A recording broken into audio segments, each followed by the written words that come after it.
冬ね、なんか閉まってる時があるらしいんですよ。痛い痛い痛い痛い痛い痛い痛い痛い痛い痛い痛い痛い痛い痛い。八甲ヶ岳登山で遭難して足の指が腐りかけた時です。こんにちは。どうも。今回は、遭難して、すごいいろいろ気づいたんですよ。で、多分ね、結構ね、登山系 YouTuber さんも全然やってないこととかも気づいたんで、ぜひぜひ、ぜひぜひ、動画にしたくて、動画にしました。よくわかる。で、一応ですね、まず、そうですね、まずはじめに八甲ヶ岳について、で、遭難について、で、あと、ギアとか、そんな感じでちょっとやっていきたいなと思います。ほいで、八甲ヶ岳に関しては、関西最高峰で1915メーターになります。で、僕が行ったんが3月の8、9、10で、通常でしたらね、結構暖かくなるんですけど、今年ね、なんかすごい寒くて、結構ね、雪残ってたんですよ。で、ちょっといろいろ大変だったんで、それもちょっと説明していきます。で、そうなんですね、天川村役場行くまでに、実は言うと、結構余裕を持って家に出たんですよ。でもね、ずーっとね、高速からその天川村役場まで結構な距離あるんですよ。で、結局、めちゃくちゃ遅れたんかな。2時間ぐらい遅れたんちゃうかな。思ったよりか。うん。で、結局10時半ぐらいからスタートしたんですけど、今回僕1泊2日でっていうことで、天泊やから、多少遅れても、多少じゃないけど、遅れても、2日目で帰ってこれればええわ思っとったんで、でもそれもちょっとね、甘かったですわ。ちゃんと、8時、9時ぐらいに、ちゃんと行っといた方が良かったと思います。余裕を持って。なんでか言うと、後々もう体力もなくなって、ほとんど動けなくなったんですね。で、焦ってしまって、だいぶ遅れたんで、そんな感じですわ。これ僕が作った地図なんですけど、登山ルートがだいたいこんな感じで、天川村役場からずーっと南に下っていって、で、土地四辻避難小屋を通り越して天女の頂でずーっと行って、これ多分朝鮮岳っていうのかな、朝鮮岳で行って、ここでまず一泊したんですよ。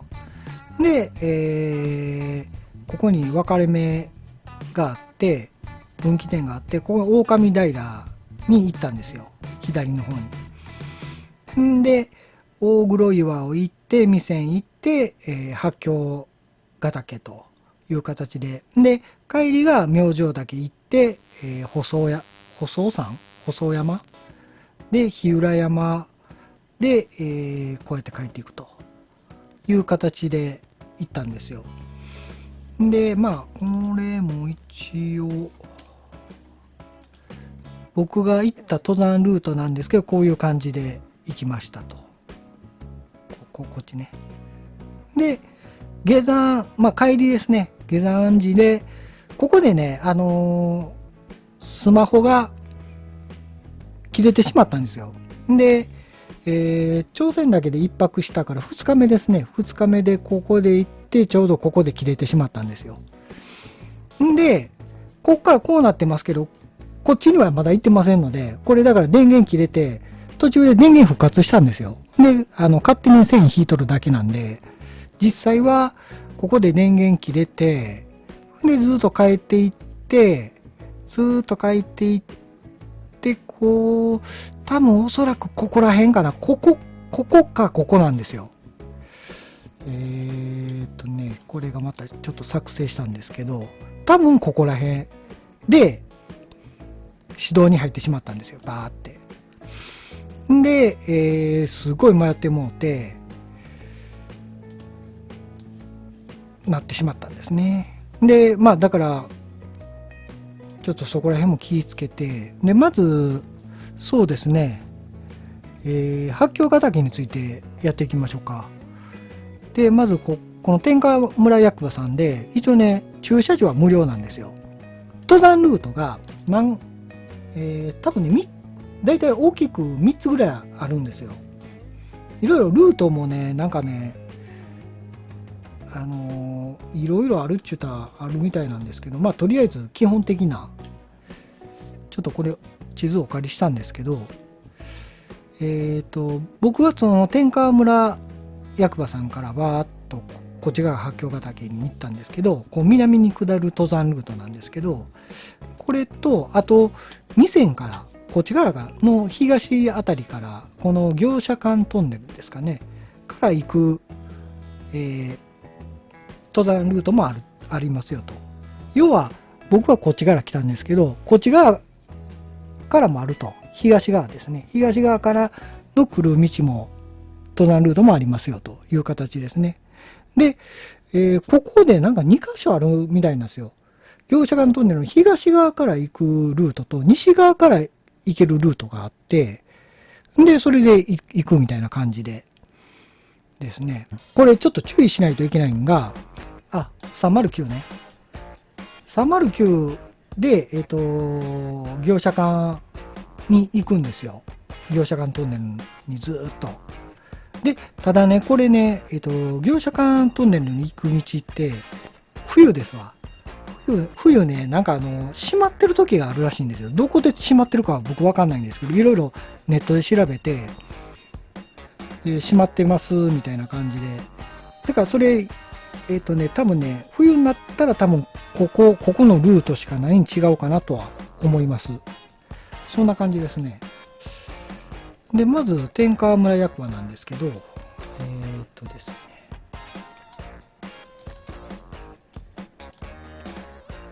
まあ、こんな感じで天川村役場がいてて。で、駐車場は無料で止めさせてくれたんですよ。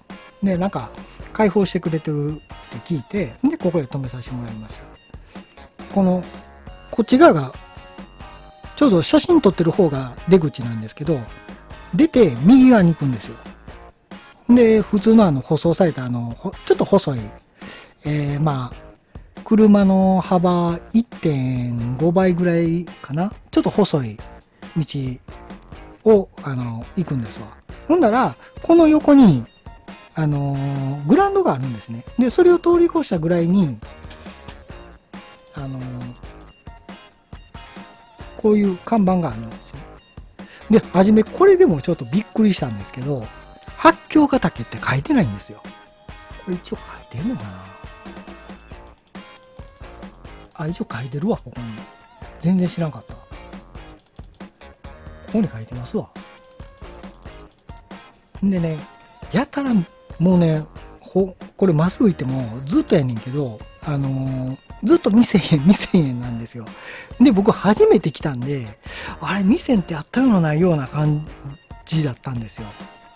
で、実際もう未1000ってあるって分かってるんですけど、で、初めてやから全然分からなくて、やったら未1000を使用してくるんですね。で、そこら辺注意して、ほとんど八境ヶ岳って書いてませんわ、これからずっと行って。だから未線の方面へ行くみたいな感じで、途中まで、さっきの分岐点があるんですけど、あそこまでとりあえずなんか未線ってずっと書いてます。八境ヶ岳って一回も書いてないんじゃないかな。ここには書いてましたけど、その他はほとんど書いてないですね。で、ここをね、グラウンドがここにあって、ずーっとまっすぐ行ったら、この看板が右の方に見えてくんで、これをこっち側に入るんですよ。こっち側に入るんですよ。で、入って、ずーっとまっすぐ行くと、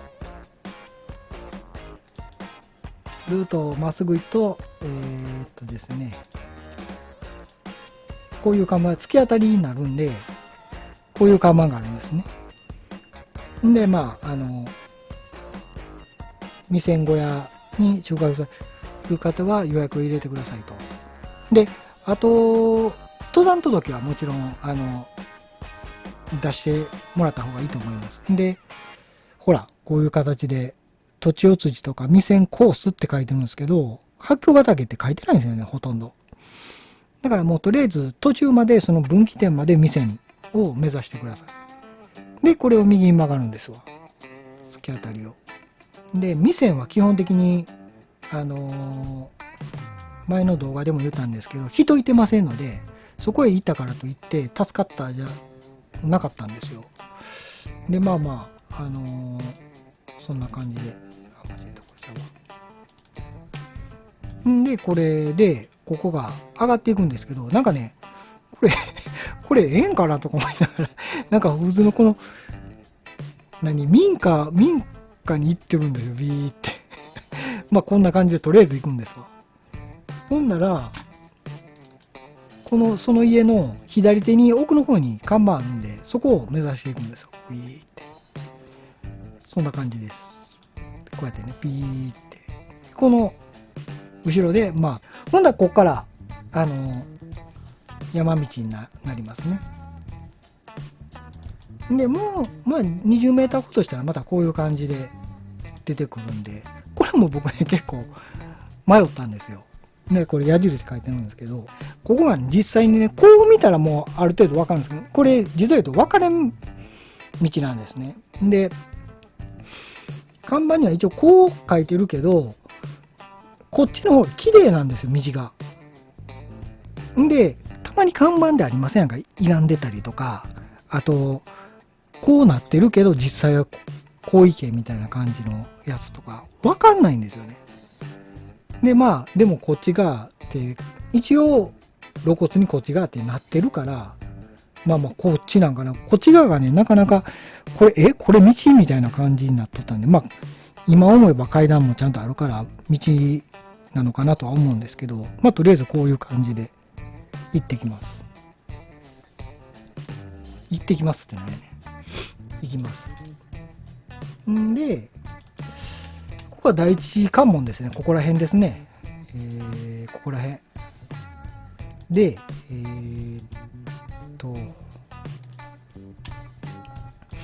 これ多分杉と思うんですけどね。だからアレルギー持ってる人は気をつけない方がいいんですよ。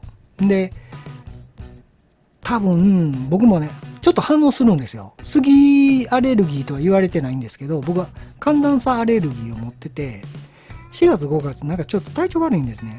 で、多分ね、ここでやられたと思います。鼻の奥がこの後めちゃくちゃ痛くなって、死ぬほど痛くなっとったんですよ、実は言うと。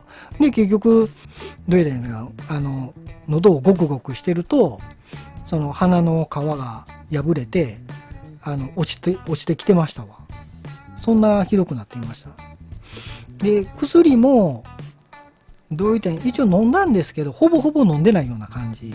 半分とかしか飲んでないので、もっとちゃんと飲めばよかったんですけど、それでだいぶ体調を崩しました。だからアレルギーの人とか、ちょっと対策、マスクもして、で、この時もしかしたら僕マスクしてなかったんちゃうかな。そんな感じです。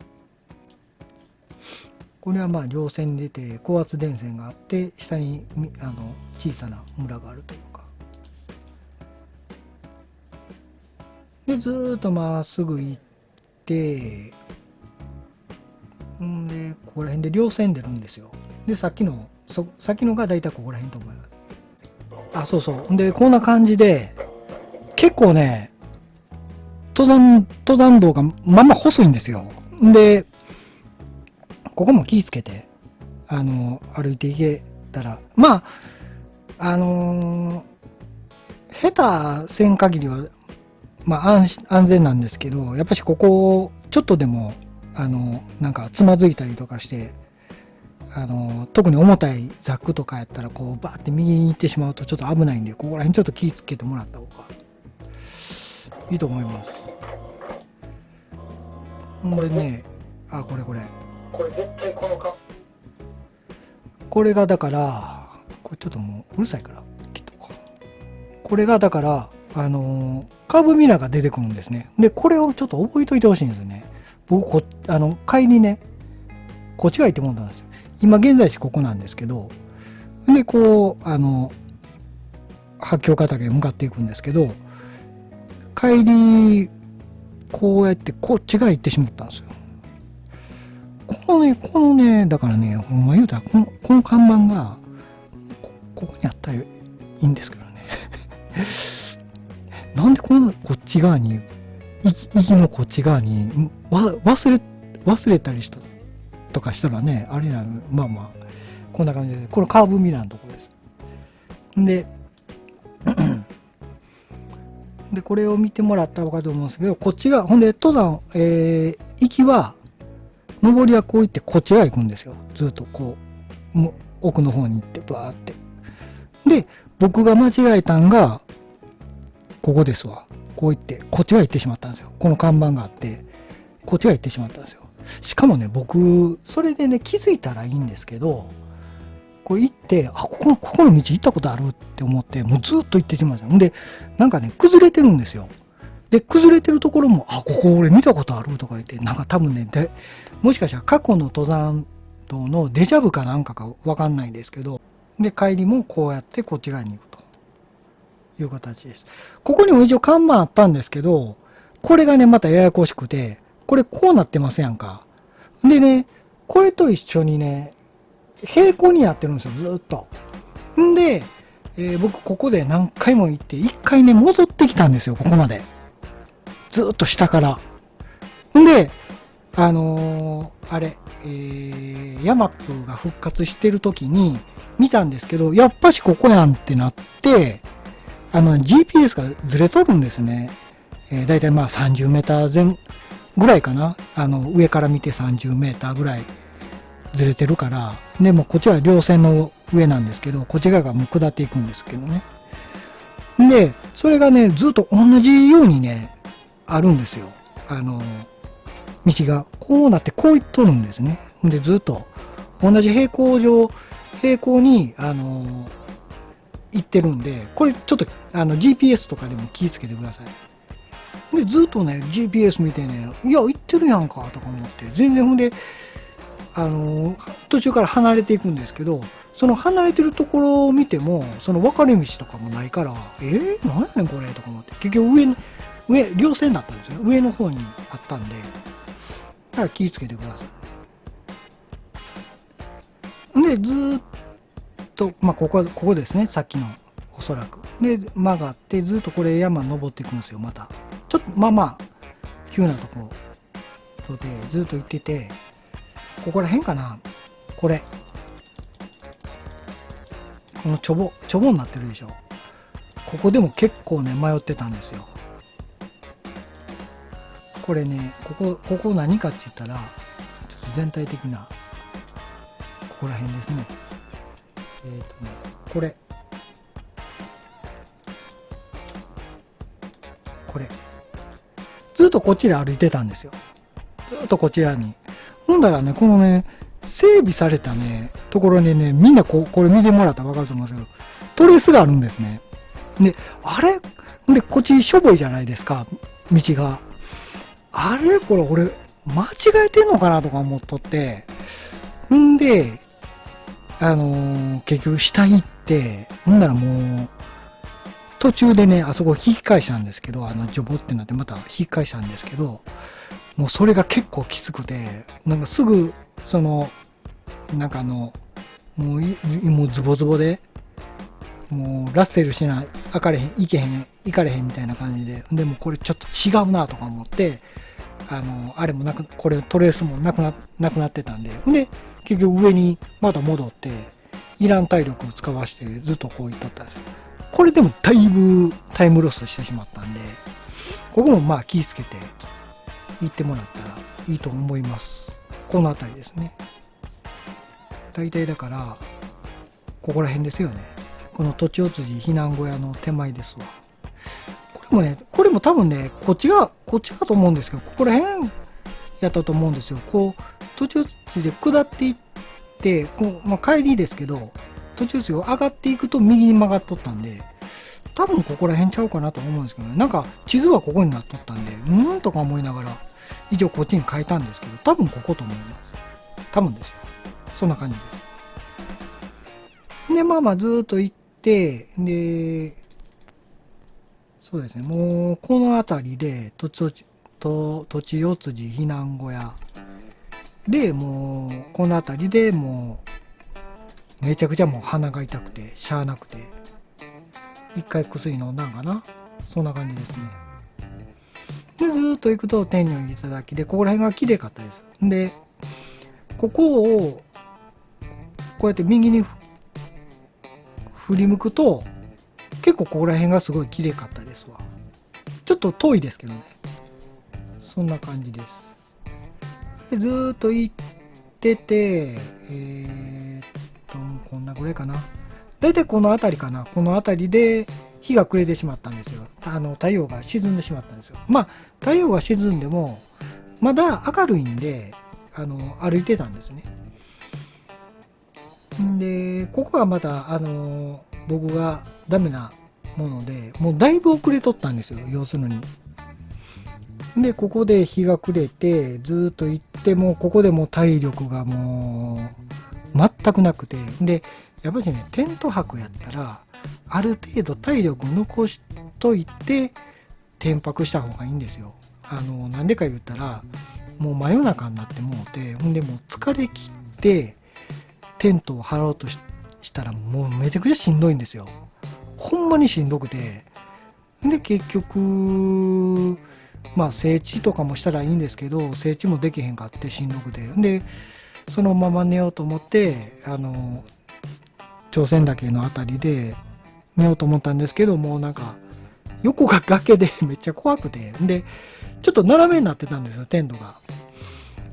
で、それもあって、で、あと、設置もせえへん、してなかったから、ボコボコで、一応エアマットはやってたんですけども、全然、寝心地悪くて。でもまあまあ結局、ずっといてて、寝られへんかったけど、体力は一応、戻ってきたんで、で、夜中の 3時から4時ぐらいかな。から、ちょっと出発して、で、行きました。ちょっとナイトハイクみたいな感じで、ライトつけて。ここずっと行って、ここの分岐点ですね。ここが、あれですわ。この看板があるんですけど、もう、これが運命の分かれ道です。だから今回僕2日やから、2日間やから、まあこれも行って、こっちも行く、まあ、っていう形で行こう思って。で、ここで間違えたんが、情報も間違えたんですよ。情報、みんなね、結構ね、意外とね、八京ヶ岳、ネットで調べたら、ブログとかで調べると、結構ね、結構簡単でしたよとか言って書いてたんですよ。ほんまに。で、僕はそれを見余ったんですけど、これやったら十分普通にいけんで、まあトレーナーの人のブログかなんかなんですけど、で、まず、僕が行ったのは冬なんですよ。で、その人が行ったの多分ね、冬じゃないんですね。春か夏かなんですよ。だからもう全く違うんですね、環境が。で、それをでも鵜呑みにしてしまったんですね。まあ簡単やから、みたいな感じで。あ、ほんならいけるわ。楽勝やねんな、とか思っとって。で、もう一つがこのコースなんですよ。で、大体日帰りの人って、こっちへ行くみたいなんですね。で、こう行って、で、こうやって帰ってくるみたいな感じで。まあ行って帰るみたいな感じで。で、みんな、日帰りで、普通に帰れたみたいな感じで、まあ、楽勝とまで言えへんけど、簡単でしたみたいな、緩やかで、みたいな感じで。あ、ほな、緩やかやねや思ったら、こっち側行ったんですけど、だから、もう、すごかったんですよ、もう、ここら辺が。もう、究極のズボズボ、結局、バーって行って、この、で、ほんまは、初めは、予定としては、この、狼平の避難小屋の付近か、2000で、キャンプ、キャンプじゃ、テント泊しようと思ったんですよ。両方無理。もう雪がもう積もって、まあ行けんこともないんですけど、多分はここでテント泊したの、まあ、まだ狼平はマシやけど、この大黒岩とか、ここら辺大黒岩なんですけど、うん、ここら辺でテント張ろうとしたら、めちゃくちゃ寒いんちゃうかな。なんかもう吹きさらしで、すごかったですわ。だからもうあんまりやめて、んでもうズボズボでもう最悪でした。んでここでもうめちゃくちゃ体力を奪われて、まあここがあれですね、もうほぼ体力なくなってしまって、で、ここで要するに大黒岩の頂上付近やね、大黒岩の頂上付近でズッポーはまって胸まではまったんですよ。胸まで。ほんで、もう、おずぼけ、バーンどっか行ってもうて、初め気づかんかったんですよ。ズボーなって、ああ、うわ、はまってもうた、思って、ああ、まあまあ大丈夫やな、思って。で、ザーって上がって、ちょっと行ってから、あれなんやんけと思って、あれどこやったっけなと思って。で、結局、一応ね、帰って探したんですよ。帰って探したけど、もうだからもう、雪で分かれへんかって。んで、ちょっと探しとったんですけど、あ、もうこれあかんわ、思って。とりあえずまだここやから、こう行ってこう帰らなあかんから、で、こっからも結構長いんですよね。だから、これちょっとやばいなとか思っとって、んで、とりあえずもう諦めて、んで、店に向かいました。そんな感じですね。だって店がこれですよ。これまだマシですよ、これ。こんだけやから多分。まあ、足の股から下ぐらいかもわかんないですけど、ここまだマシですよ。もっとひどいとこなんかすごかったですね。避難小屋があったんですけど、誰かいてるかな思ったけど、冬は誰もいてないみたいです。だから、冬も気ぃつけて、誰もいてないんで、もうほんまにヘトヘトでしたからね。で、ここから店から八京ヶ岳に向かったと。で、ここも結構きつかったんですよ。すっごいきつくて。んで、このね、道が分かんなかったんですよね。結局、だから、稜線を目指して、で、それで行きました。ずっと。稜線の上で。稜線が一番、なだらかそうに見えたんで、でもめちゃくちゃもうズボズボでしたけどね、ラッセルキス。雪がもうすごくて、もうズボズボズボなっとって、ほんまもう泣きそうになってましたけどね。で、とりあえず、まあ、もうその時にもう、あれなんですよ、もうほとんど体力なくなったんですよ。で、ようやく、到着しましたという感じで。で、これまたね、帰る時なんですけど、こっちからだから、僕からしたらですよ、僕からしたら初めてなんで、わかんないんですよ。緩いかきついかが、ここの。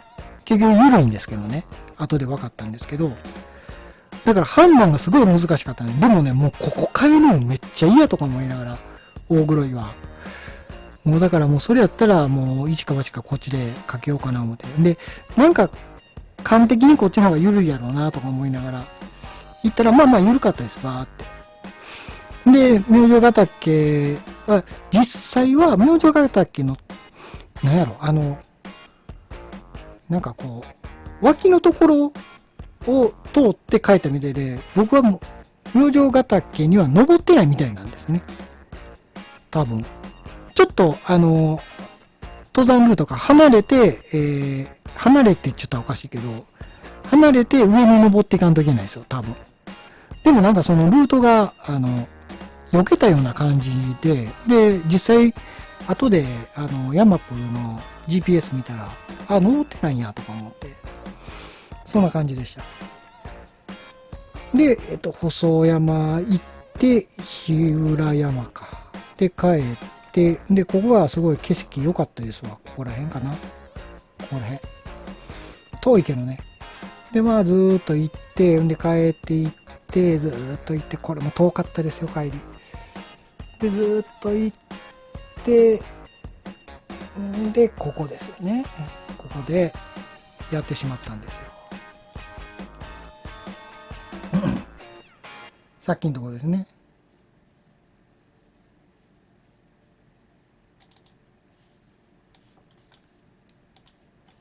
ここから帰ってきて、ほんまはこっち行かなあかんのに、こっちへ行って、こっちへ行ってしまったんですよ。わーって。んで、これがね、もうずっと、ある程度下っていくんですけど、途中で崖崩れとかはありました。書いてたんですけどね。で、これ行ったことあるなとか思って、崖崩れ行ってるとか思って、あーってずっとしていって、そんな感じでした。もうこっからもう余裕なくて、あれなんですよ、あれが電池もなくなったんで、ほとんど写真撮ってないんですけどね。結局、撮れなかったんですわ。んで、もう、ごめんなさい。その前に、だから、要は、ここでもう、スマホの電源切れたんで、うわ、しまったと思って、んで、また最悪で、バッテリーも一応持っていっとったんですよ。バッテリー持っていってたけど、もう全部使い切ってもうて、1万ミリアンペアかな。だから、できるだけ1泊2日やったらもう1万5000円以上ですね。が、違う、1万5000プラス3500ミリアンペアなんですよ。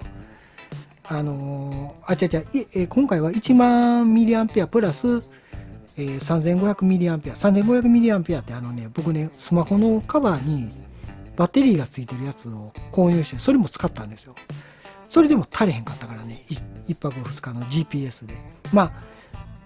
iPhone X なので、あれなんですよ、古いからちょっとバッテリーの変も悪かったと思います。で、プラス、これ気ぃつけてほしいんが、iPhone の仕様がおかしいんですよ。充電しようとしたら、スマホの電源が立ち上がるんですね。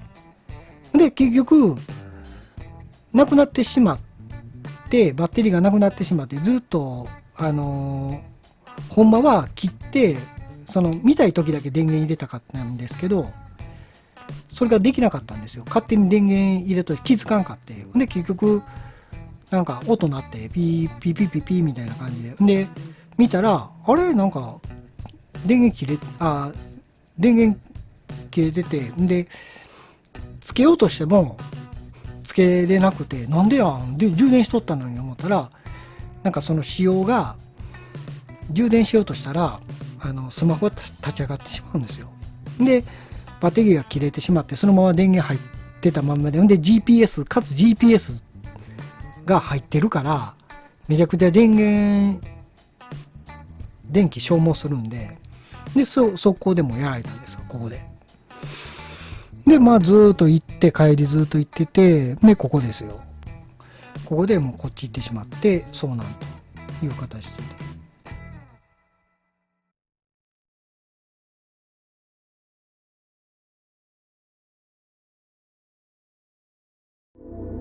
ドローン空撮旅人は、観光旅行の絶景のドローン空撮、キャンプや登山の癒しの風景やギア、道具などの動画を上げていきますので、よければグッドおよびチャンネル登録、呼び鈴登録よろしくお願いいたします。